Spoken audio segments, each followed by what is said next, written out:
Hello student, Kalyani IAS academy के online platform पर आपका स्वागत है। मैं हूं लखन दायमा, आपका एमपीपीएससी मेंस एग्जाम के लिए सेकंड पेपर का फर्स्ट पार्ट पढ़ा रहा हूं, जिसका नाम है संविधान शासन व्यवस्था, राजनीति तथा प्रशासनिक संरचना। फ्रेंड, आज हम आपको पढ़ाने वाले हैं राजनीति में धर्म की भूमिका और वर्ग की भूमिका। ठीक है, तो भारतीय राजनीति में धर्म की भूमिका क्या है और वर्ग की भूमिका क्या है, ये हम आज के टॉपिक में आपको पढ़ाने वाले हैं, जो आपकी एमपीपीएससी मेंस एग्जाम की दृष्टि से बहुत ही महत्वपूर्ण है। तो चलिए फ्रेंड, इसमें शुरू करते हैं। भारतीय राजनीति में धर्म। तो प्राचीन समय से ही हमारे भारत में धर्म और राजनीति का एक गहरा संबंध रहा है। ठीक है, और जब जब हमारे भारत में धर्म और राजनीति का नकारात्मक मिलन हुआ है, तब तब राजनीति का गलत प्रयोग हुआ है, राजनीति का दुरुपयोग किया गया है। इसके बाद में हमारे विश्व में और हमारे भारत में इस्लाम, ईसाई, यहूदी, हिंदू धर्म से पृथक हुए कुछ वर्षों ने शक्ति की आड़ में अपनी मान्यता व अपने धर्म के विस्तार का कार्य किया है, और धर्म की आड़ में साम्राज्यों का विस्तार किया गया था तथा अनेक देशों में परस्पर युद्ध भी हुए थे। ठीक है फ्रेंड, तो चलिए इसमें शुरू करते हैं। हमारे भारत में धर्म, तो धर्म का अर्थ क्या है, ठीक है, इसके बाद हम आपको बताएंगे कि धर्म की हमारी भारतीय राजनीति में भूमिका क्या है। तो देखिए, इसमें पहले देखिए धर्म का अर्थ। तो जो धर्म का अर्थ होता है, तो धर्म को इंग्लिश में हम क्या कहते हैं, इंग्लिश में धर्म को रिलीजन कहा जाता है। तो अंग्रेजी में जो रिलीजन शब्द होता है, ठीक है, तो रिलीजन शब्द की उत्पत्ति लैटिन भाषा के दो शब्दों से मिलकर हुई है। तो वे दो शब्द कौन कौन से हैं, तो पहला शब्द है इसमें री और दूसरा होता है लीगर। ये दो शब्दों से मिलकर हुई है। ठीक है, जिसका अर्थ क्या होता है, जिसका अर्थ होता है टू बाइंड बैक, अर्थात संबंधों को स्थापित करना या संबंध स्थापित करना, ये धर्म का अर्थ होता है। तो फिर हम इसको सरल भाषा में कैसे याद रखेंगे, तो इस प्रकार धर्म वह है जो संबंध स्थापित करता है, धर्म कहलाता है। ठीक है, ये इसका छोटा सा अर्थ होता है धर्म का, ये आपको ध्यान रखना फ्रेंड। फिर इसके बाद में अगले विद्वान है जिसका नाम है गिस्वर्ट। तो जो गिस्वर्ट है, इन्होंने कहा है कि धर्म दोहरा संबंध स्थापित करता है। जो गिस्वर्ट है क्या बोल रहे हैं, इन्होंने कहा है कि धर्म दोहरा संबंध स्थापित करता है। तो दोहरा संबंध मतलब दो संबंध स्थापित करता है। तो पहला संबंध कौन सा है, तो पहला संबंध गिस्वर्ट बताते हैं कि पहला संबंध यह मनुष्य और ईश्वर के बीच स्थापित करता है, और दूसरा संबंध, तो दूसरा संबंध ईश्वर के संतान होने के कारण मनुष्य और मनुष्य के बीच संबंध स्थापित करता है, यह धर्म कहलाता है। यह कहना है गिस्वर्ट का, ये आपको ध्यान रखना फ्रेंड। इसके बाद फिर धर्म के दो पक्ष होते हैं। तो धर्म के दो पक्ष कौन कौन से होते हैं, तो पहला पक्ष होता है आंतरिक पक्ष और दूसरा पक्ष होता है बाह्य पक्ष। ये धर्म के दो पक्ष होते हैं। आंतरिक पक्ष का अर्थ क्या होता है फ्रेंड, आंतरिक पक्ष का अर्थ होता है कि इसमें ईश्वर से संबंधित मनुष्य के विचार, विश्वास और भावनाएं आती हैं। ये आपको ध्यान रखना है, ये आंतरिक पक्ष में आते हैं। और वह पक्ष में किसे शामिल किया जाता है, तो वह पक्ष में इसमें प्रार्थनाएं और धार्मिक रीति रिवाज को शामिल किया गया है। तो एग्जाम में जैसे आपसे क्वेश्चन पूछा जाए वैसे आपको आंसर लिखना है। अगर एग्जाम में आपसे क्वेश्चन पूछा जाता है कि गिस्वर्ट के अनुसार धर्म का अर्थ क्या है, तो आपको ये बताना होगा। अगर आपसे पूछा जाता है धर्म का अर्थ, तो आपको धर्म का अर्थ लिखना है। अगर आपसे पूछा जाता है कि धर्म के कितने पक्ष होते हैं, 3 नंबर में आपसे क्वेश्चन पूछा जा रहा है, तो आपको ये 2 पक्ष लिखना होगा। ठीक है फ्रेंड, तो अब इसके बाद देखिए इसमें आगे अगला आता है धर्म की परिभाषा। अब धर्म की परिभाषा किन किन विद्वानों ने दी है, तो कुछ महत्वपूर्ण विद्वान है, जिसमें पहला है हावल। तो हावल ने लिखा है धर्म के बारे में कि धर्म अलौकिक शक्ति में विश्वास पर आधारित होता है, जिसमें आत्मावाद और मानववाद दोनों सम्मिलित होते हैं। ये आपको ध्यान रखना फ्रेंड। तो अगर एग्जाम में आपसे क्वेश्चन पूछा जाता है कि धर्म की परिभाषा हावल के अनुसार लिखिए, तो आपको ये परिभाषा लिखनी होगी। ठीक है, फिर इसके बाद में ऐसे ही दूसरा विद्वान आता है पी हानिकसिम। तो पी हानिकसिम के अनुसार धर्म की परिभाषा क्या है, तो देखिए इसमें, तो इन्होंने कहा है कि प्रत्येक उस मनोवृत्ति को हम धर्म कहेंगे जो इस विश्वास पर आधारित है कि अलौकिक शक्तियों का अस्तित्व है तथा उनसे संबंध स्थापित करना न केवल महत्वपूर्ण है वरन संभव भी है। ठीक है, इन्होंने क्या कहा है, तो इन्होंने कहा कि प्रत्येक उस मनोवृत्ति को, मतलब प्रत्येक मनुष्य की उस वृत्ति को हम धर्म कहेंगे जो इस विश्वास पर आधारित है कि अलौकिक शक्तियां, अब अलौकिक शक्तियों का मतलब क्या है, जो इस लोक से संबंधित नहीं है। ठीक है, तो अलौकिक शक्तियां जो अदृश्य शक्तियां होती हैं, तो अलौकिक शक्तियों का अस्तित्व है तथा उनसे संबंध स्थापित करना न केवल महत्वपूर्ण है बल्कि संभव भी है। आ रहा समझ में? तो ये आहनिंगसम या हानिगसिम की परिभाषा है। तो ये दो विद्वान हैं जिन्होंने धर्म की परिभाषा दी है। तो जो आपको इन दोनों विद्वानों में से सरल परिभाषा जिस विद्वान की लगे आप उसे याद कर लेना फ्रेंड। ठीक है, अब इसके बाद देखिए इसमें आगे धर्म की विशेषताएं। तो धर्म की विशेषताएं कौन कौन सी होती है? तो पहली विशेषता देखिए, अलौकिक शक्ति में विश्वास। ये धर्म का या धर्म की पहली विशेषता होती है। तो इसमें एक विद्वान है जिनका नाम है जॉनसन। ठीक है, तो जॉनसन का कथन है कि एक अलौकिक शक्ति में विश्वास धर्म का सबसे प्रमुख तत्व होता है। ये इन्होंने कहा है जॉनसन ने। ठीक है, इसके बाद फिर दूसरा पॉइंट आता है कि पवित्रता की धारणा। ठीक है, इसका अर्थ क्या हो जाता है? तो ये दूसरी विशेषता है धर्म की। तो इसका अर्थ होता है कि जिस धर्म को लोग मानते हैं उनकी दृष्टि में उस धर्म से संबंधित सब कुछ पवित्र होता है, सब कुछ अच्छा होता है। जैसे जो लोग हिंदू धर्म को मानते हैं तो हिंदू धर्म से संबंधित जितने भी धर्म, जितने भी कार्य हैं, रीति रिवाज हैं, ये उनके लिए सभी पवित्र हैं। ऐसे इस्लाम में, तो इस्लाम में जो वो लोग कार्य करते हैं, उनके जो रीति रिवाज हैं वे उनके लिए पवित्र हैं। ऐसा ईसाई धर्म में होता है। तो ईसाई धर्म में हम देखते हैं कि उनके जो रीति रिवाज हैं वो उनके लिए पवित्र हैं। ठीक है, इसके बाद फिर इसी आधार पर दुर्खिम ने कहा है, दुर्खिम ये एक बहुत बड़े समाजशास्त्री हैं, बहुत प्रसिद्ध समाजशास्त्री है दुर्खिम। तो इन्होंने कहा है कि धर्म में पवित्रता पर बल देते हुए इन्होंने लिखा है कि धर्म पवित्र वस्तुओं से संबंधित विश्वासों और आचरणों, मतलब व्यवहार, तो आचरणों की वह समग्र व्यवस्था है जो इस पर विश्वास करने वालों को एक नैतिक समुदाय में संयुक्त करती है। ठीक है, ये इन्होंने कहा है दुर्खिम ने धर्म के बारे में, धर्म की पवित्रता के बारे में, जो आपको ध्यान रखना है फ्रेंड। इसके बाद फिर अगली विशेषता आती है प्रार्थना, पूजा या आराधना। ठीक है, अब जो भी व्यक्ति जिस धर्म को मानता है तो सब अपने अपने धर्म के अनुसार प्रार्थना करते हैं। कुछ लोग पूजा करते हैं, कुछ लोग आराधना करते हैं। हिंदू धर्म में पूजा भी की जाती है, प्रार्थना भी की जाती है, आराधना भी की जाती है। ईसाई धर्मों में प्रार्थना की जाती है, मुस्लिम धर्म में नमाज अदा की जाती है। ठीक है, तो यहाँ पर देखिए इसमें तो विशेषता है इसकी कि प्रार्थना, पूजा या आराधना। तो धर्म में लोग जिस शक्ति पर विश्वास करते हैं उससे लाभ उठाने व उसके कोप से बचने के लिए प्रार्थना करते हैं, पूजा करते हैं और आराधना करते हैं। जैसे हिंदू धर्म में हम देखते हैं कि जो भगवान शंकर को मानते हैं, माता जी की पूजा करते हैं, जो जिसको मानता है, ठीक है, तो वह उसकी पूजा करेगा, उसकी आराधना करेगा। ईश्वर नाराज ना हो इसलिए उसके समय समय पर पूजा करते हैं, प्रार्थना करते हैं, बार बार उसके नाम से स्मरण करते रहते हैं। आ रहा समझ में? ये आपको ध्यान रखना फ्रेंड। इसके बाद फिर देखिए इसकी अगली विशेषता धर्म की संवेगात्मक भावनाएं। ठीक है, अब संवेगात्मक भावनाएं, इसमें देखिए कि धर्म भावना प्रधान होता है न कि तर्क प्रधान। ये आपको ध्यान रखना है फ्रेंड। धर्म हमेशा किससे जुड़ा रहता है? भावनाओं से जुड़ा रहता है, यह तर्क से जुड़ा नहीं होता। इसलिए धर्म में क्या प्रधान होती है? भावना प्रधान होती है। और अलौकिक शक्ति के प्रति संवेगात्मक भावनाएं होती हैं जिनकी अभिव्यक्ति उस शक्ति के प्रति श्रद्धा, भय, प्रेम आदि के रूप में की जाती है। इसके बाद फिर अगला पॉइंट आता है कि विशेष धार्मिक सामग्री और प्रतीक। ठीक है, तो धार्मिक क्रियाओं में अलग अलग धर्म में अलग अलग धार्मिक सामग्रियों, धार्मिक प्रतीकों, जादू टोनों, इसके बाद पौराणिक कथाओं आदि का समावेश होता है।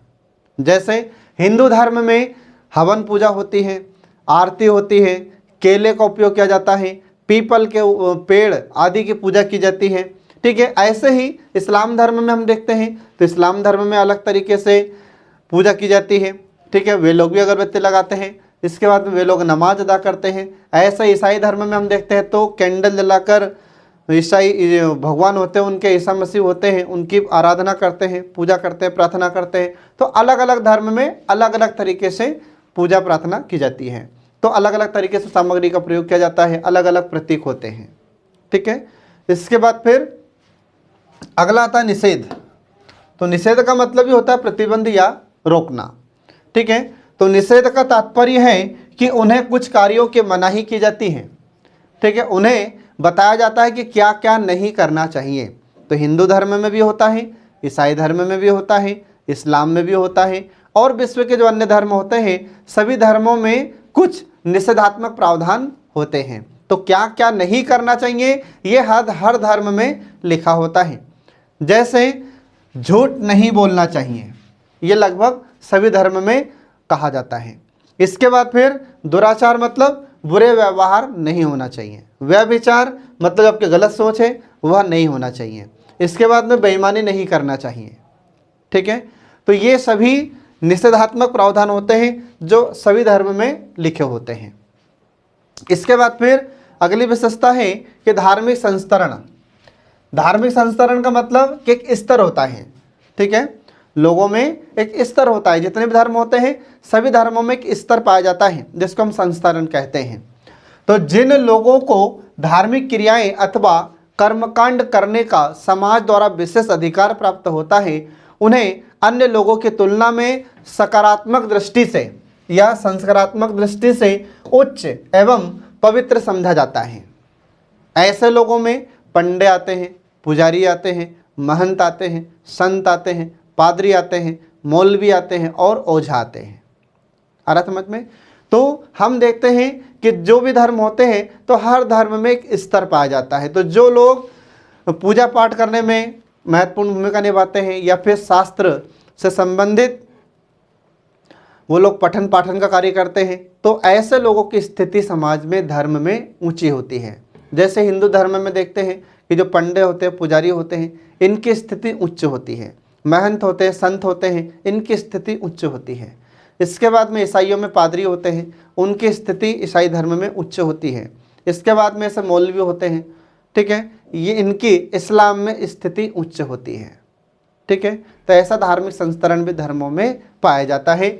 इसके बाद फिर देखिए संस्तरण की प्रणाली में दूसरा स्थान उन लोगों को प्राप्त होता है जो धर्म के अंतर्गत बताए गए मार्ग पर चलते हैं।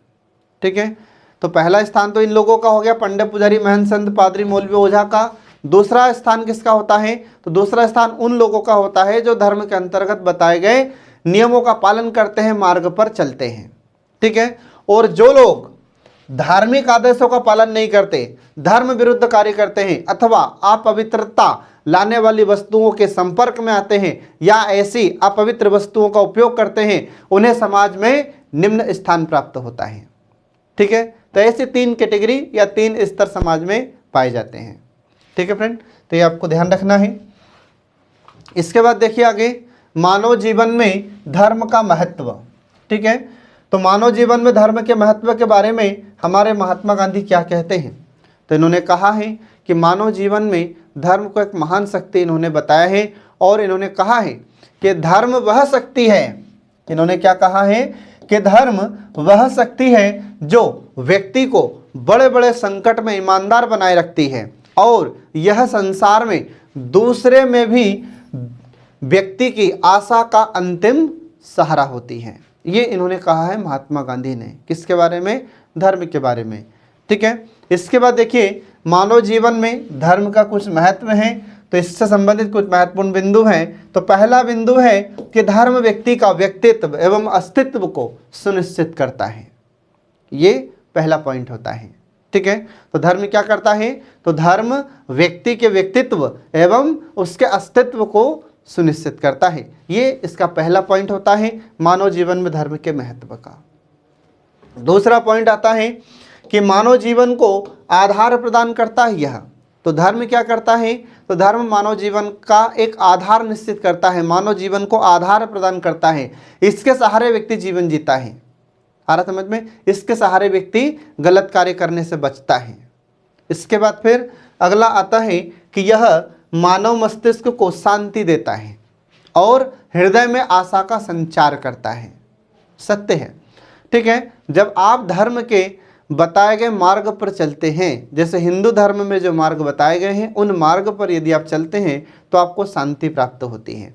इस्लाम में जो नियम कानून बताए गए हैं आप उन नियम कानूनों का पालन करते हैं तो आपको मस्तिष्क में शांति प्राप्त होती है और हृदय में एक आशा का संचार बना रहता है। इसके बाद फिर अगला पॉइंट आता है कि धर्म मानव को मानसिक दृढ़ता प्रदान करने में महत्वपूर्ण भूमिका निभाता है। ठीक है, धर्म क्या करता है? तो धर्म मानव को मानसिकता या मानसिक दृढ़ता प्रदान कर नैतिक बनाए रखता है, मतलब गलत कार्यों से बचाता है धर्म। इसके बाद यह मानव समूह को व्यवहारात्मक, विचारात्मक, परंपरात्मक एवं भावनात्मक रूप से जोड़े रखता है। ठीक है, ये धर्म का महत्व है जो आपको ध्यान रखना है फ्रेंड। इसके बाद फिर अगला आता है पॉइंट इसमें कि धर्म मनुष्य को संस्कृति एवं सभ्यता के निर्माण में, ठीक है, क्या करता है धर्म? तो धर्म मनुष्य को संस्कृति एवं सभ्यता के निर्माण एवं निर्वाह का आधार प्रदान करता है। ठीक है, आज हम देखते हैं कि अलग अलग धर्म में अलग अलग संस्कृतियां पाई जाती है। हिंदू धर्म की संस्कृति अलग है, इस्लाम की अलग है, जो ईसाई धर्म होता है तो ईसाई धर्म की संस्कृति अलग अलग होती है। ठीक है, तो ऐसे धर्म के अनुसार हम देखते हैं कि जो अलग अलग संस्कृतियां होती हैं तो धर्म ही क्या करता है? तो धर्म ही मनुष्य को संस्कृति एवं सभ्यता के निर्माण में एवं उसके निर्वाह का आधार प्रदान करता है। इसके बाद फिर अगला पॉइंट आता है कि यह व्यक्ति को परिवार, समाज और देश से जोड़ता है। तो धर्म ही तो परिवार को जोड़कर रखा हुआ है, धर्म ही तो समाज को जोड़कर रखा हुआ है, धर्म ही तो देश को जोड़कर रखा हुआ है। इसके बाद फिर अगला पॉइंट आता है कि धर्म मनुष्य को आध्यात्मिक एवं नैतिकता का मार्ग दिखाता है। ठीक है, इसके बाद फिर अगला पॉइंट आता है इसमें कि धर्म मनुष्य को वास्तविक जीवन की परिस्थितियों से संघर्ष करने की शक्ति प्रदान करता है। तो कैसे भी परिस्थिति हो, व्यक्ति अपने धर्म के अनुसरण करके अगर कार्य करता है तो वह कभी घबराता नहीं है, और जो व्यक्ति धर्म का अनुसरण नहीं करता है वह थोड़ी भी अगर परिस्थिति प्रतिकूल होती है तो वह डरने लगता है, घबराने लगता है। ठीक है, अगला देखिए इसमें कि जीवन के अंतिम सत्य मोक्ष को प्राप्त करने हेतु प्रथम सीढ़ी धर्म ही है। अगर मोक्ष प्राप्त करना है तो मनुष्य को धर्म का अनुसरण करना अनिवार्य है। इसके बाद फिर अगला पॉइंट आता है कि धर्म व्यक्ति की भौतिक एवं आध्यात्मिक उन्नति को आधार प्रदान करता है। ठीक है फ्रेंड, तो ये कुछ महत्वपूर्ण पॉइंट है जो आपको याद रखना है। तो एग्जाम में अगर आपसे क्वेश्चन पूछा जा रहा है कि धर्म का महत्व बताइए, ये 5 नंबर में आपसे क्वेश्चन पूछा जा सकता है। ठीक है, तो अगर 5 नंबर में पूछा जाता है तो ये आपको आंसर लिखना होगा। जैसा आपसे क्वेश्चन पूछा जाए वैसे आपको आंसर लिखना है। अगर 3 नंबर में क्वेश्चन पूछा जा रहा है धर्म तो आपको उसका अर्थ बताना है या परिभाषा बताना है। अगर परिभाषा पूछ रहा है तो परिभाषा बताना है, अर्थ पूछ रहा है तो अर्थ बताना है। ठीक है, और अगर 5 नंबर में पूछा जाता है कि धर्म का महत्व क्या है तो आपको महत्व लिखना है। अगर 5 नंबर में क्वेश्चन पूछा जा रहा है कि धर्म की विशेषताएं लिखिए तो आपको धर्म की विशेषताएं बताना है। ठीक है, अब इसके बाद देखिए इसमें धर्म और राजनीति का संबंध। अब धर्म और राजनीति का संबंध कैसा है तो ये हम आपको आगे बता रहे हैं। तो देखिए इसमें हमारे भारत में राम मनोहर लोहिया के अनुसार, तो राम मनोहर लोहिया के अनुसार धर्म और राजनीति का संबंध किस प्रकार से है ये आप इसमें देखिए। तो इन्होंने कहा है कि धर्म और राजनीति के दायरे अलग अलग होते हैं परंतु दोनों की जड़ एक है। ठीक है, धर्म दीर्घकालीन राजनीति होती है जबकि राजनीति अल्पकालीन धर्म होता है। ये इन्होंने कहा है राम मनोहर लोहिया ने, जो आपको ध्यान रखना है फ्रेंड। इसके बाद फिर अगला देखिए इसमें कि धर्म का काम भलाई करना होता है, उसकी स्तुति करना होता है, जबकि राजनीति का कार्य क्या है? तो राजनीति का कार्य होता है बुराई से लड़ना, बुराई की निंदा करना। ठीक है, इसके बाद फिर अगला पॉइंट आता है कि धर्म और राजनीति का विवेकपूर्ण मिलन मानवीय कल्याणों में साधक होता है। जब धर्म और राजनीति का विवेकपूर्ण तरीके से मिलन कराया जाता है या इनका मिलन होता है तो मानव कल्याण में महत्वपूर्ण होती है। ठीक है, इसके बाद फिर अगला पॉइंट आता है कि धर्म और राजनीति का यदि अविवेकपूर्ण मिलन हो तो दोनों को ही यह भ्रष्ट कर देता है, जो मानवता के लिए अनिष्टकारी होता है। और इस अविवेकपूर्ण मिलन से सांप्रदायिकता, कट्टरता उत्पन्न होती है। ठीक है, ये आपको ध्यान रखना फ्रेंड। तो इस प्रकार से धर्म और राजनीति का संबंध जो हमने आपको अभी बताया है। इसके बाद फिर भारतीय राजनीति में धर्म की भूमिका। अब भारतीय राजनीति में धर्म की भूमिका किस प्रकार से है, तो इसका पहला पॉइंट देखिए कि मत व्यवहार का निर्धारक तत्व। ठीक है, जो धर्म होता है यह मत व्यवहार का एक महत्वपूर्ण या एक निर्धारक तत्व होता है। तो भारतीय राजनीति में धर्म लोगों के मत व्यवहार को निश्चित करने वाला एक महत्वपूर्ण तत्व है। भारतीय जनसंख्या, ठीक है, तो भारतीय जनसंख्या का अधिकतर भाग धर्म में विश्वास करता है। तो हमारे भारत में ज़्यादा लोग किस में विश्वास करते हैं, तो ज़्यादा से ज़्यादा लोग हमारे भारत में सब धर्म में विश्वास करते हैं। ठीक है, और धर्म उसके जीवन और व्यवहार को अधिक प्रभावित भी करता है। और धार्मिक तथ्य लोगों के मत व्यवहार को भी निर्धारित करने में महत्वपूर्ण भूमिका निभाते हैं। ठीक है, ये आपको ध्यान रखना है फ्रेंड। इसके बाद फिर अगला पॉइंट आता है कि राज्यों की राजनीति में धर्म की भूमिका। अब राज्यों की राजनीति में धर्म की भूमिका किस प्रकार से होती है, तो देखिए इसमें कि धर्म और विभिन्न सांप्रदायिक समुदायों की भारतीय राज्यों की राजनीति में महत्वपूर्ण भूमिका होती है। उदाहरण के लिए हमारे भारत में केरल राज्य में, तो केरल राज्य में वहाँ की जो राजनीति होती है तो उसकी राजनीति का ऊपरी आवरण तो हमें वामपंथी के रूप में दिखाई देता है या वामपंथी रंग का दिखाई देता है, लेकिन उसका जो आंतरिक रूप होता है तो वह आंतरिक रूप मुस्लिम धर्म से जुड़ा हुआ है, मुस्लिम धर्म से ओतप्रोत है और उसमें हमें सांप्रदायिकता नजर आती है। आ रहा समझ में, ये आपको ध्यान रखना फ्रेंड। या सांप्रदायिकता नजर आती है या सांप्रदायिक नजर आता है, यह कौन सा पंथ, जो वामपंथी है या जो अपोजिशन पार्टी है केरल में वह। तो हमें देखने में तो लगता है कि यह वामपंथी है या अपोजिशन की पार्टी है, परंतु वास्तव में क्या है, परंतु वास्तव में वह मुस्लिम धर्म से ओतप्रोत और सांप्रदायिक नजर हमें आता है। ठीक है, अब अगला पॉइंट देखिए इसमें, तो अगला पॉइंट आता है कि धर्म के आधार पर प्रतिनिधित्व। अब धर्म के आधार पर प्रतिनिधित्व, इसका अर्थ क्या हो जाता है, तो प्रत्येक राजनीतिक दल उम्मीदवारों का चयन करते समय इस बात का प्रयास करते हैं या इस बात का ध्यान रखते हैं कि वे विभिन्न धर्मों के लोगों को अपने उम्मीदवारों की सूची में शामिल करें, ताकि उन धर्म के लोग या उन धर्मों के लोग उस दल को मत दे, वोट दे तथा हमेशा संतुष्ट रहें। इसलिए हम देखते हैं कि जितने भी राजनीतिक दल होते हैं भारत में, तो सभी राजनीतिक पार्टियां हर धर्म के व्यक्ति को उम्मीदवार के रूप में अलग अलग चुनाव क्षेत्र से खड़ा करते हैं। ठीक है, जैसे जहां पर मुस्लिमों की संख्या ज़्यादा है तो वहां पर किसी मुस्लिम उम्मीदवार को चुनाव के लिए खड़ा किया जाता है। जहां पर हिंदू धर्म के लोग ज़्यादा रहते हैं, हिंदू जनसंख्या ज़्यादा है, तो वहां पर किसी हिंदू उम्मीदवार को चुनाव के लिए खड़ा किया जाता है। जहां पर ईसाई धर्म के लोग ज़्यादा हैं वहां पर ईसाई धर्म के उम्मीदवार को चुनाव के लिए खड़ा किया जाता है। ठीक है, ताकि उससे प्रभावित होकर वहां के लोग उसे वोट ज़्यादा से ज़्यादा दें। इसके बाद फिर अगला पॉइंट देखिए इसमें, धर्म पर आधारित चुनाव विश्लेषण।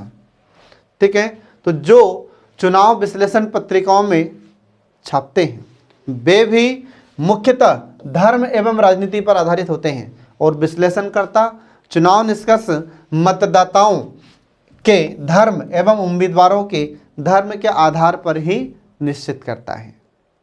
आ रहा समझ में। इसके बाद फिर अगला पॉइंट आता है कि उम्मीदवारों का चुनाव,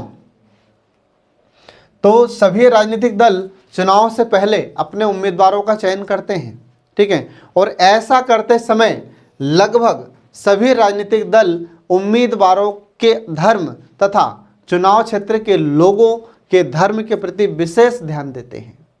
जब उम्मीदवारों को खड़ा किया जाता है तो उनका भी धर्म देखा जाता है और जिस क्षेत्र के लिए उन्हें खड़ा किया जाता है कि उस क्षेत्र में उस धर्म के लोग ज़्यादा है जिसे हम खड़े कर रहे हैं चुनाव में। आ रहा समझ में, तो ये सब उस समय भी देखा जाता है। इसके बाद फिर अगला देखिए इसमें, धार्मिक दबाव समूह। ठीक है। अब धार्मिक दबाव समूह मतलब धर्म से जुड़े हुए कुछ समूह होते हैं जो सरकार पर दबाव बनाते हैं, तो ऐसे समूह को धार्मिक दबाव समूह कहते हैं। जैसे हिंदू धर्म के कुछ संगठन होते हैं, इस्लाम धर्म के कुछ संगठन होते हैं, ईसाई धर्म के कुछ संगठन होते हैं, सिख धर्म के कुछ संगठन होते हैं। तो ऐसे अलग अलग धर्म के कुछ संगठन होते हैं, अलग अलग धर्म के कुछ समूह होते हैं जो सरकार पर समय समय पर दबाव बनाते हैं, ठीक है। इसलिए इन्हें धार्मिक दबाव समूह के नाम से जानते हैं। तो देखिए इसमें धार्मिक संगठन भारतीय राजनीति में सशक्त दबाव समूह की भूमिका अदा करते हैं। ये समूह न केवल शासन की नीतियों को प्रभावित करते हैं बल्कि अपने पक्ष में अनुकूल निर्णय भी करवाते हैं, ठीक है। उदाहरण के लिए जैसे हिंदुओं की आपत्ति और आलोचना के पश्चात हिंदू कोड बिल पास कर दिया गया था, किंतु अन्य संप्रदाय के संबंध में ऐसा कोई महत्वपूर्ण कदम नहीं उठाया, ठीक है। और भारत में कई मुस्लिम संगठनों के विरोध के कारण एक समान सिविल संहिता का निर्माण भारत में आज तक नहीं हो सका, ठीक है। इसके बाद फिर अगला देखिए मंत्रिमंडल का निर्माण। तो मंत्रिमंडल का निर्माण जब होता है तो उस समय भी धर्म को विशेष रूप से ध्यान में रखा जाता है। तो देखिए इसमें कि केंद्र एवं राज्यों के मंत्रिमंडल के निर्माण में भी हमेशा इस बात को ध्यान रखा जाता है कि प्रमुख धार्मिक संप्रदायों के लोगों को उसमें प्रतिनिधित्व प्राप्त हो जाए, मतलब हर धर्म के लोग मंत्रिमंडल में शामिल हो। इसके बाद फिर देखें कि केंद्रीय मंत्रिमंडल के निर्माण में मुस्लिम, सिख और ईसाइयों को सदैव प्रतिनिधित्व दिया जाता है। तो हम देखते हैं कि आज तक हमारे भारत में जितनी भी सरकार बनी है केंद्र सरकार में, तो सभी सरकारों में उस सरकार के मंत्रिमंडल में सभी धर्म के लोगों को सम्मिलित किया गया था। ऐसा नहीं था कि सिर्फ हिंदू धर्म के लोगों को ही मंत्रिमंडल में शामिल किया गया था और उन्हें मंत्री बनाया गया था। तो मंत्रिमंडल में सभी धर्म के लोगों को मंत्री बनाया जाता है, ठीक है, ताकि जनता संतुष्ट रहे, जनता आगे आने वाले समय में उस पार्टी को फिर से जिताए, ठीक है। ये आपको ध्यान रखना है फ्रेंड। अब इसके बाद देखिए इसमें आगे तो अगला आता है पृथक राज्यों की मांग। तो पृथक राज्यों की मांग में देखिए मतलब अलग राज्यों की मांग भी होती है कभी कभी धर्म के आधार पर। तो देखिए इसमें अनेक बार अप्रत्यक्ष रूप से धर्म के आधार पर पृथक राज्यों की मांग भी की जाती रही है, ठीक है। पंजाब में अकाली दल द्वारा अलग राज्य की मांग ऊपरी स्तर पर तो भाषाई नजर आती हैं, परंतु यथार्थ रूप से यह धर्म के आधार पर ही राज्य की मांग की गई थी। ऐसे ही नागालैंड के ईसाई समुदाय ने भी पृथक राज्य की मांग का आधार तैयार किया था। तो कई बार हम देखते हैं कि हमारे भारत में धर्म के आधार पर भी राज्यों की मांग की जाती है, ठीक है। इसके बाद फिर अगला पॉइंट इसमें आता है कि धार्मिक अल्पसंख्यकों को संतुष्ट करने की नीति। तो हमारे भारत में धर्म के आधार पर जिनकी संख्या कम है उन्हें धार्मिक अल्पसंख्यक कहा जाता है। जैसे ईसाई लोग कम है हमारे भारत में तो धार्मिक अल्पसंख्यक है। इसके बाद मुस्लिमों की संख्या कम है तो वह धार्मिक अल्पसंख्यक होते हैं, ठीक है।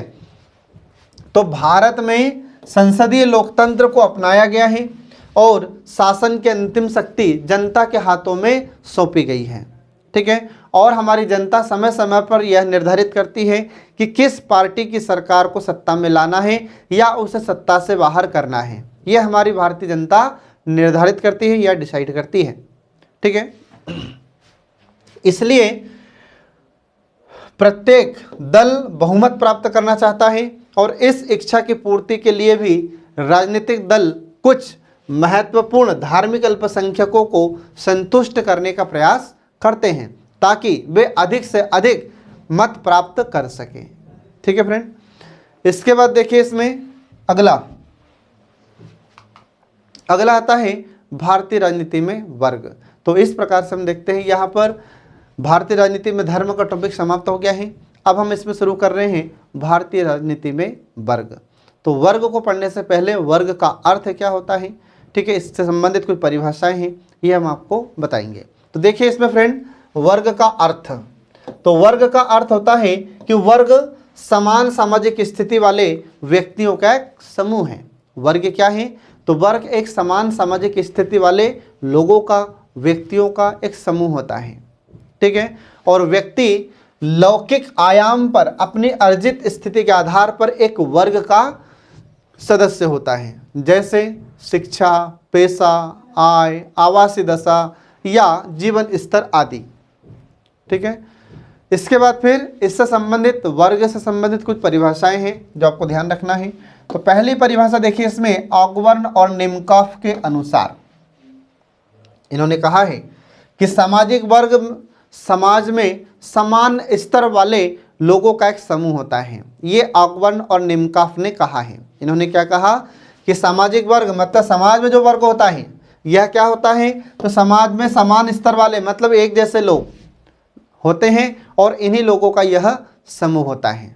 ठीक है, तो हम देखते हैं कि हमारे भारत में भी धीरे धीरे वर्ग व्यवस्था प्रारंभ हो रही है। जैसे विदेशों में तो वर्ग व्यवस्था ही है, पूंजीपति वर्ग अलग होते हैं। ठीक है, इसके बाद फिर जो गरीब वर्ग वह अलग होता है, मजदूर वर्ग अलग होता है, तो ऐसा अलग अलग वर्ग होते हैं। ठीक है, तो ऐसे ही हम कहते हैं या हमारे भारत में भी यह वर्ग की व्यवस्था धीरे धीरे प्रारंभ हो रही है। तो इस आधार पर ऑकबर्न और निमकॉफ ने कहा है कि यह क्या है वर्ग, तो सामाजिक वर्ग समाज में एक समान स्तर वाले लोगों का समूह होता है। जैसे पूंजीपति है तो पूंजीपति पूंजीपतियों का समूह होगा। ठीक है, मतलब अमीर वर्ग है तो अमीर वर्ग का एक समूह होगा। फिर गरीब वर्ग है तो गरीब वर्ग का समूह होगा। अब यहाँ पर कोई जाति नहीं देखी जाती। इसके बाद फिर ऐसे ही अगर कोई मजदूर वर्ग है तो मजदूर वर्ग का समूह होगा। अब यहाँ पर कोई जाति पाति नहीं देखी जाती। ठीक है, इसके बाद फिर देखिए आगे गिन्सबर्ग का। तो गिन्सबर्ग के अनुसार वर्ग की परिभाषा क्या है, तो इन्होंने कहा है कि वर्ग समान वंश, समान व्यवसाय, समान धन और शिक्षा, समान विचार, भावनाएं और समान व्यवहार रखने वाले लोगों का समूह होता है। इसे हम वर्ग कहते हैं। तो ये कहा है किसने, गिन्सबर्ग ने। ठीक है फ्रेंड, तो जैसा आपसे एग्जाम में क्वेश्चन पूछा जाए वैसा आपको आंसर लिखना है। परीक्षा में अगर आपसे पूछा जाता है कि वर्ग का अर्थ लिखिए 3 नंबर में, तो आपको अर्थ लिखना होगा। हो सकता है आपसे पूछ ले कि भारतीय राजनीति में वर्ग की एक परिभाषा लिखिए, तो 3 नंबर में आपसे यह क्वेश्चन पूछा जा सकता है। तो आपको 3 नंबर में ये इसकी परिभाषाएं लिखना होगा। इसके बाद फिर देखिए इसमें आगे रॉबर्ट वीर स्टेट। ठीक है, तो रॉबर्ट वीर स्टेट का मानना है कि प्रत्येक समाज में वर्ग विभाजन या वर्ग निर्धारण के कुछ मुख्य आधार होते हैं। तो ये आधार कौन कौन से हैं, तो निम्न पर आधारित होता है। देखिए, तो पहला देखिए सब वर्ग विभाजन। तो पहला है वर्ग विभाजन का आधार संपत्ति, धन और आय। ठीक है, तो जिसके पास संपत्ति ज़्यादा होती है, धन ज़्यादा होता है, आय ज़्यादा होती है, एक उसका वर्ग अलग हो जाता है।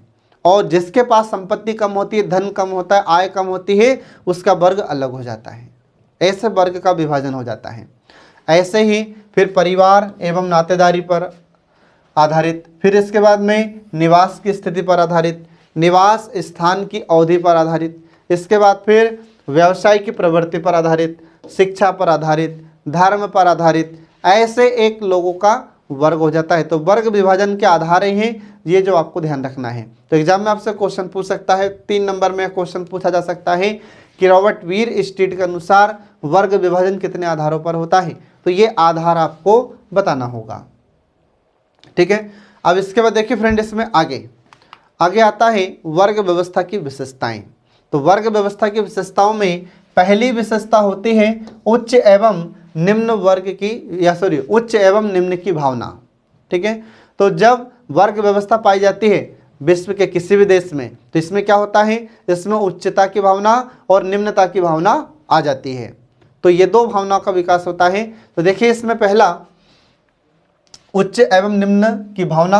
तो देखिए इसमें पहला है कि वर्ग व्यवस्था में ऊंच नीच की भावना पाई जाती है। ऊंच नीच की भावना का मतलब कि एक अमीर वर्ग होगा तो एक गरीब वर्ग होगा। अब जो गरीब वर्ग होगा तो उसके मन में ऑटोमेटिक ही निम्न स्तर की भावना आ जाती है कि मैं गरीब हूँ, ठीक है, मैं अमीर लोगों के साथ नहीं बैठ सकता। ऐसी भावनाएं उसके मन में उत्पन्न हो जाती हैं। ऐसे फिर जो अमीर वर्ग होता है तो अमीर वर्ग के मन में उच्च भावना उत्पन्न हो जाती है। कैसे कि मैं इन गरीबों के साथ में नहीं बैठ सकता, इनके साथ में खाना नहीं खाना चाहता। ऐसी विभिन्न प्रकार की तमाम भावनाएं उत्पन्न हो जाती है। ठीक है, तो वर्ग व्यवस्था में उच्च नीच की भावना पाई जाती है और प्रत्येक वर्ग के व्यक्ति दूसरे वर्ग के व्यक्तियों को अपने से ऊंचा या नीचा समझते हैं और अपने वर्ग के प्रति सभी वर्गों में हम की भावना पाई जाती है। ये पहली विशेषता होती है वर्ग की। दूसरी विशेषता होती है समानता की भावना। एक वर्ग के व्यक्ति एक दूसरे के प्रति समानता की भावना रखते हैं और सामाजिक व धार्मिक कृत्यों मतलब कार्यों के अवसर पर वे अपने वर्ग के व्यक्तियों का विशेष रूप से ध्यान रखते हैं। इसके बाद फिर तीसरा आता है या तीसरी विशेषता होती है खुली व्यवस्था। ठीक है, तो वर्ग एक खुली व्यवस्था है जो आपको ध्यान रखना है। कोई भी व्यक्ति अपने गुणों और प्रतिभा के आधार पर या प्रतिभा से धनी होकर निम्न वर्ग से उच्च वर्ग में जा सकता है। जैसे कोई गरीब व्यक्ति है तो अगर वह गुणवान है, प्रतिभाशाली है, ठीक है, तो वह धनी होकर निम्न वर्ग से उच्च वर्ग में जा सकता है। तो जैसे ही वह व्यक्ति पैसे वाले होगा, जैसे वह व्यक्ति अमीर बनेगा, तो फिर वहाँ पर कोई जाति पाति उसकी देखी नहीं जाती। ठीक है, तो इसमें आपको ध्यान रखना है यह कैसी व्यवस्था है, यह खुली व्यवस्था होती है वर्ग। ठीक है, इसमें निम्न वर्ग से व्यक्ति उच्च वर्ग में जा सकता है। कैसे? तो जब व्यक्ति कठोर परिश्रम करता है, अपनी मेहनत के दम पर एक अच्छे पद पर पहुंच जाता है या अच्छा एक बहुत बड़ा बिजनेसमैन बन जाता है, बहुत ज़्यादा आय प्राप्त करने लगता है, तो ऐसी स्थिति में वह उच्च वर्ग में शामिल हो जाता है। लेकिन जाति में क्या होता है? जाति में ऐसा नहीं होता। अगर किसी व्यक्ति की जाति मान लीजिए कि मोची है, अब वह कितना भी पैसा कमा ले, कितना ही बड़ा पैसे वाला बन जाए, तो वह उच्च जाति के साथ नहीं बैठ सकता। ठीक है, जाति में बंधन पाया जाता है, जबकि वर्ग में कोई बंधन ऐसा नहीं होता। इसके विपरीत कोई भी व्यक्ति अपने दुर्गुणों के कारण और निर्धन होने पर वह उच्च वर्ग से निम्न वर्ग में जा सकता है या चला जाता है। ठीक है, अगर किसी व्यक्ति का गुण खराब है, ठीक है, कोई व्यक्ति कर्मठ नहीं है, आलसिक प्रवृत्ति का है, तो वह व्यक्ति फिर क्या होगा? वह निर्धन हो जाएगा। और जब वह व्यक्ति निर्धन होगा तो वह उच्च वर्ग से निम्न वर्ग में चला जाता है। लेकिन जाति में ऐसा कुछ नहीं होता। ठीक है, जो ब्राह्मण है वह ब्राह्मण ही रहेगा, चाहे वह पैसे वाला हो चाहे गरीब व्यक्ति हो। ठीक है, इसके बाद फिर देखिए आगे अगला आता है सीमित सामाजिक संबंध। ठीक है, तो सीमित सामाजिक संबंध का तात्पर्य क्या है? मतलब कम संबंध। ठीक है, तो एक वर्ग के सदस्यों के बीच घनिष्ठ संबंध होते हैं। जैसे पूंजीपति वर्ग है तो पूंजीपति वर्ग के बीच संबंध घनिष्ठ होंगे, लेकिन दूसरे वर्ग के सदस्यों के साथ उनके संबंध उतने घनिष्ठ नहीं होते। और इस प्रकार एक वर्ग के सदस्य दूसरे वर्ग के सदस्यों के साथ एक निश्चित सामाजिक दूरी बनाए रखते हैं। इसके बाद फिर अगला पॉइंट आता है कि जन्म का महत्व नहीं होता। तो जो वर्ग व्यवस्था होती है, तो वर्ग व्यवस्था में जाति की तरह जन्म पर आधारित कोई व्यवस्था यह नहीं होती, या फिर वर्ग व्यवस्था जाति की तरह जन्म पर आधारित नहीं होती। आ रहा समझ में? मतलब क्या होगा? मतलब यह है कि अगर किसी जाति में किसी व्यक्ति का जन्म हुआ है, उदाहरण के लिए कि अगर जैसे ब्राह्मण में किसी व्यक्ति का किसी बच्चे का जन्म हुआ है तो वह ब्राह्मण ही रहेगा। ठीक है, लेकिन वर्ग में ऐसा नहीं होता। तो वर्ग में जन्म का कोई महत्व नहीं होता। व्यक्ति भले ही किसी भी वर्ग में जन्म लेता है, परंतु वह किस वर्ग में रहेगा वह उसकी शिक्षा, योग्यता, कुशलता आदि पर निर्भर करता है। ठीक है, तो व्यक्ति अगर मान लीजिए कि निम्न वर्ग में जन्म लेता है तो वह अपनी योग्यता के दम पर, अपनी कुशलता के आधार पर उच्च वर्ग में पहुंच सकता है। इसमें कोई बंधन नहीं होता, लेकिन जाति में बंधन होता है। ठीक है, कि अगर किसी बच्चे का जन्म मोची में हुआ, ये मोची जो जाति होती है, अगर उस जाति में उस बच्चे का जन्म हुआ है तो वह कितना ही बड़ा पैसे वाला बन जाए, कितना ही बड़ा अमीर व्यक्ति बन जाए, परंतु वह उसी जाति में ही रहेगा। ठीक है, इसके बाद फिर अगला आता है कम स्थिरता। चूंकि वर्ग व्यक्ति के गुणों पर निर्भर करता है, अतः यह अपेक्षाकृत कम स्थिर होता है। व्यक्ति गुणों को अर्जित कर अपनी स्थिति में समय समय पर परिवर्तन करता रहता है। यह आपको ध्यान रखना फ्रेंड। ठीक है, इसके बाद फिर अगला देखिए इसमें पृथक संस्कृति। अब पृथक संस्कृति का अर्थ क्या हो जाता है, तो प्रत्येक वर्ग के रीति रिवाज, रहन सहन, आचार व्यवहार आदि एक निश्चित ढंग का होता है और सभी वर्ग इस ढंग को स्थायी बनाने का प्रयास करते हैं। आ रहा समझ में? जैसे हम देखते हैं कि जो अमीर वर्ग होता है तो पूंजीपति वर्ग के रीति रिवाज थोड़े अलग होते हैं, रहन सहन के तरीके अलग होते हैं, आचार व्यवहार अलग अलग होते हैं, ठीक है। और ये हमेशा अपने व्यवहार को, अपने रहन सहन को, अपने रीति रिवाज को स्थायी बनाए रखने का प्रयास करते हैं। अगला पॉइंट आता है अंतरवर्गीय विवाह, ठीक है। तो अंतरवर्गीय विवाह का मतलब क्या होता है कि वर्ग में जाति की तरह कठोरता नहीं पाई जाती, फिर भी इसे जाति से कुछ ही कम हम कह सकते हैं। अधिकतर प्रत्येक व्यक्ति अपने ही वर्ग में विवाह करना पसंद करता है। पूंजीपति वर्ग में ही विवाह करना पसंद करता है, ठीक है। और जो निम्न वर्ग होता है तो वह निम्न वर्ग में ही विवाह करना चाहता है। क्या पूंजीपति वर्ग एक निम्न वर्ग के लड़का या लड़की के साथ विवाह कर सकता है? नहीं कर सकता, ठीक है। इसके बाद फिर अगला देखिए इसमें वर्ग चेतन। वर्ग चेतन का तात्पर्य है कि वर्ग व्यवस्था की एक विशेषता यह भी है कि सामाजिक वर्ग के सदस्यों में वर्ग चेतना पाई जाती है और यही चेतना व्यक्ति के व्यवहार को निश्चित करती है। वे कुछ समूहों को अपने से नीचे और कुछ समूहों को अपने से ऊंचा मानते हैं, ठीक है फ्रेंड, ये आपको ध्यान रखना है। इसके बाद फिर अगला देखिए इसमें उपवर्ग। तो उपवर्ग का अर्थ क्या होता है कि जो प्रत्येक वर्ग होता है उसमें भी अपना एक उपवर्ग पाया जाता है। जैसे जो सभी धनी लोग होते हैं तो सभी धनी लोग एक वर्ग में नहीं आते, उनमें भी उच्च वर्ग होता है, उच्च मध्यम वर्ग होता है और निम्न मध्यम वर्ग होता है। तो इनमें भी उपवर्ग होते हैं, ठीक है, वर्ग में भी। इसके बाद फिर अगला आता है समूहों का संस्तरण।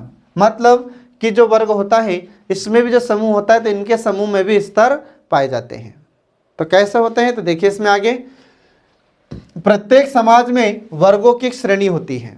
जितने भी समाज होते हैं तो सभी समाज में वर्गों की एक श्रेणी होती है और इसमें उच्च मध्यम एवं निम्न स्तर होता है। उच्च वर्ग के सदस्यों की सामाजिक प्रतिष्ठा एवं अधिकार अन्य वर्गों की तुलना में सर्वाधिक होते हैं। तो जो अमीर वर्ग होता है, पूंजीपति वर्ग होता है, उसकी प्रतिष्ठा मतलब उसके समाज में इज्जत भी ज़्यादा होगी, उसके पास अधिकार भी होंगे ज़्यादा अन्य वर्गों की तुलना में, ठीक है। और इसमें सदस्य संख्या कम होती है। तो जो पूंजीपति वर्ग होते हैं वहाँ पर परिवार में सदस्य कम होते हैं। वहीं जो निम्न वर्ग होता है तो निम्न वर्ग के लोगों में सदस्यों की संख्या अधिक होती है और समाज में इनकी प्रतिष्ठा, इनकी इज्जत कम होती है और इनके अधिकार भी कम होते हैं। इसके बाद फिर अगला पॉइंट आता है अर्जित स्थिति। अर्जित स्थिति का अर्थ होता है कि वर्ग व्यवस्था में व्यक्ति अपनी स्थिति जन्म के आधार पर नहीं अपितु वह अपनी सामाजिक स्थिति अपने गुणों से अर्जित करता है और इस प्रकार वर्ग पूर्णतः अर्जित होता है। हरा समझ में? अगर कोई व्यक्ति गरीब वर्ग में जन्म लेता है या किसी बच्चे का जन्म गरीब वर्ग में होता है तो वह अमीर वर्ग में पहुंच सकता है, ठीक है। और जो व्यक्ति कर्मठ नहीं होता वह अमीर वर्ग से निम्न वर्ग में चला जाता है, ठीक है। और जो निम्न वर्ग में होता है उसकी इज्जत, उसकी प्रतिष्ठा, उसका सम्मान समाज में कम होता है और जो व्यक्ति अमीर होता है, पूंजीपति होता है, उसका समाज में सम्मान अधिक होता है, समाज में उसकी प्रतिष्ठा, उसकी इज्जत ज़्यादा होती है, ठीक है फ्रेंड, ये आपको ध्यान रखना है। अब इसके बाद देखिए जाति और वर्ग। अब जाति और वर्ग देखिए यहाँ पर, तो जहाँ जाति मनुष्य के जन्म का प्रतीक होती है वही वर्ग उसकी सामाजिक स्थिति का प्रतीक होती है, ठीक है। जाति में जब किसी बच्चे का जन्म होता है तो वह मनुष्य के जन्म का प्रतीक है कि किस जाति में जन्म लिया है, तो बोले ब्राह्मण जाति का है, ठीक है। अगर ब्राह्मण जाति में किसी बच्चे का जन्म हुआ है तो वह ब्राह्मण जाति का ही माना जाएगा, ठीक है। और वही हम देखते हैं कि वर्ग, तो वर्ग उसके सामाजिक स्थिति का प्रतीक होता है, ये आपको ध्यान रखना है। वर्ग में से कोई जाति नहीं होती है, ठीक है। व्यक्ति यहाँ पर वर्ग में उसकी स्थिति के अनुसार अपना जीवन यापन करता है। अगर निम्न वर्ग में जन्म लेता है तो उसके साथ उस प्रकार का व्यवहार किया जाएगा। लेकिन ध्यान रहे, अगर व्यक्ति या बच्चे का जन्म निम्न वर्ग में हुआ है तो वह अपने क्षमता के आधार पर, अपनी कुशलता के आधार पर, अपनी योग्यता के आधार पर वह उच्च वर्ग में पहुंच सकता है। लेकिन जातियों में ऐसा नहीं होता। अगर जाति में किसी निम्न जाति में जन्म लेता है तो वह निम्न जाति में ही रहेगा, वह उच्च जाति में नहीं पहुंच सकता। ठीक है। इसके बाद फिर अगला देखिए, इसमें औद्योगिकरण और शहरीकरण की वजह से जातीय संरचना में भी परिवर्तन आया है। जाति के आर्थिक आधारों में परिवर्तन की वजह से जाति का महत्व भी धीरे धीरे कम होता जा रहा है या घटता जा रहा है।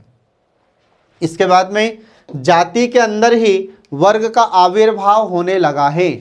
विभिन्न जातियों के लोग अलग अलग वर्गों में शामिल हो रहे हैं। अब ऐसा नहीं है कि जैसे मान लीजिए कि ब्राह्मण है तो ब्राह्मण में जो अमीर वर्ग है या अमीर व्यक्ति है वह गरीब ब्राह्मण से शादी करेगा।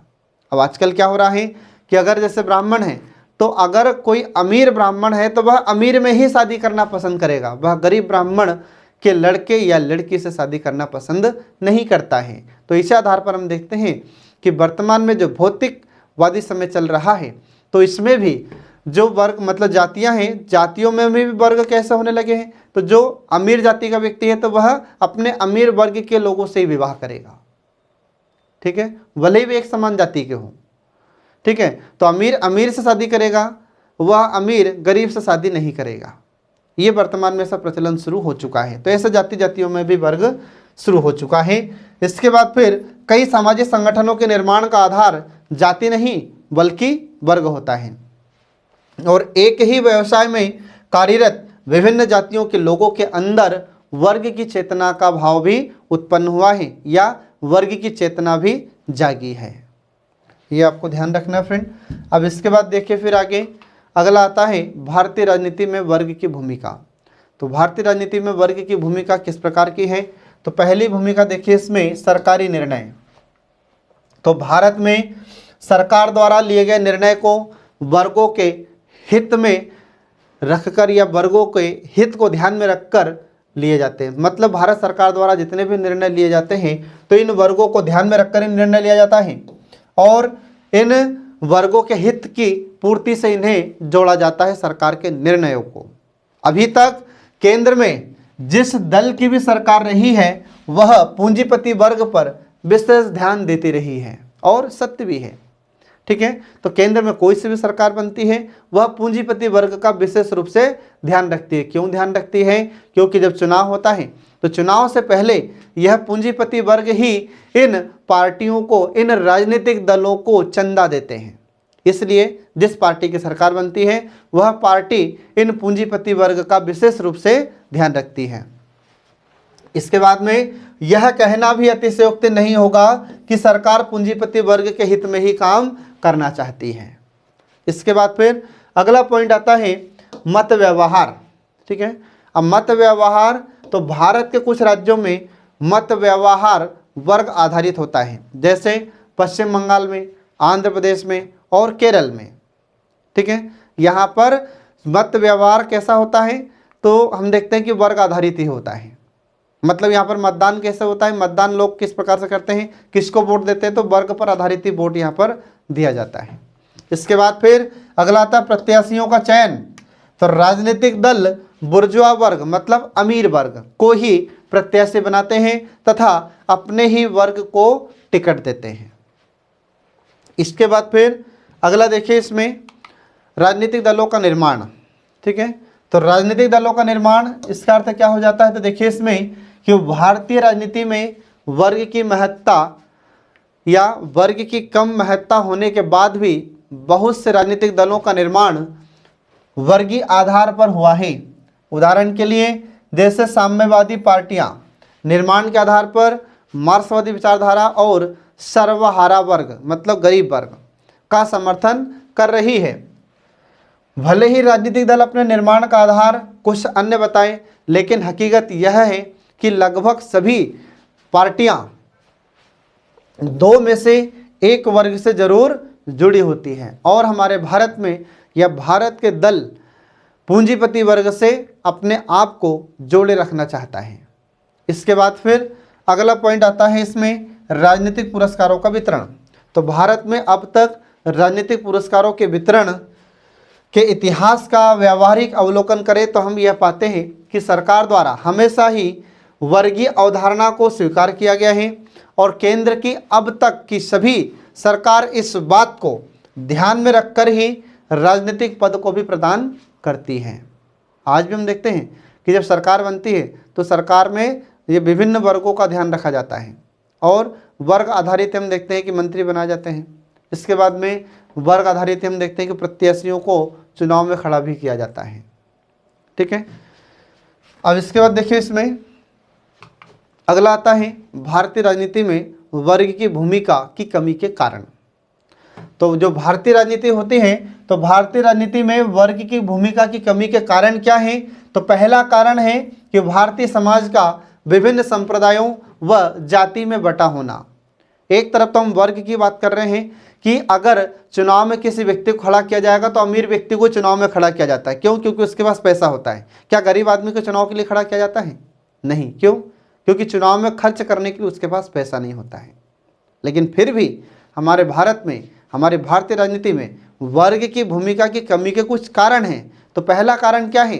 तो पहला कारण है कि हमारा भारतीय समाज का विभिन्न संप्रदाय में बटा हुआ है, विभिन्न जातियों में बटा हुआ है। आज भी हमारे भारत में हम देखते हैं कि हमारे भारत में लोग मतदान किसको या किसको वोट देंगे, किसको मतदान करेंगे हमारे भारत में, तो अगर राजपूत जाति का कोई व्यक्ति है और वह चुनाव में खड़ा है प्रत्याशी के रूप में, तो राजपूत जाति के लोग उस राजपूत जाति के उम्मीदवार को ज़्यादा वोट देंगे। ये सत्य है। इसके बाद फिर अगला है कि सही रूप में मार्क्सवादी विचारधारा वाले राजनीतिक दलों का विकास न होना। इसके बाद फिर अगला आता है पॉइंट इसमें कि सोवियत संघ का पतन हो जाना और इस घटना ने भी वर्ग की अवधारणा को हतोत्साहित किया है। ठीक है, सोवियत संघ का पतन होना मतलब पूर्व सोवियत संघ रूस को कहा जाता है, जिसका विघटन हुआ था, पतन हुआ था। ठीक है, इसमें कई देश अलग हुए थे। इसके बाद फिर अगला पॉइंट है कि वर्ग के लोगों में ही परस्पर फूट पड़ना। तो इस आधार पर अपन देखते हैं कि भारतीय राजनीति में वर्ग की भूमिका में कमी आई है। ये उसकी कमी के कारण हमने आपको बताया फ्रेंड। तो इस प्रकार से हम देखते हैं कि यहाँ पर भारतीय राजनीति में धर्म और वर्ग की भूमिका का टॉपिक समाप्त हो जाता है। तो आई होप आप लोग इसको बहुत अच्छे से समझ गए होंगे फ्रेंड। तो पढ़ते रहिए और देखते रहिए हमारे कल्याणी IAS अकेडमी के सभी वीडियोस, जो आपको MPPSC मेंस एग्जाम में सफलता दिलाने में महत्वपूर्ण भूमिका अदा करते हैं। Thanks for watching.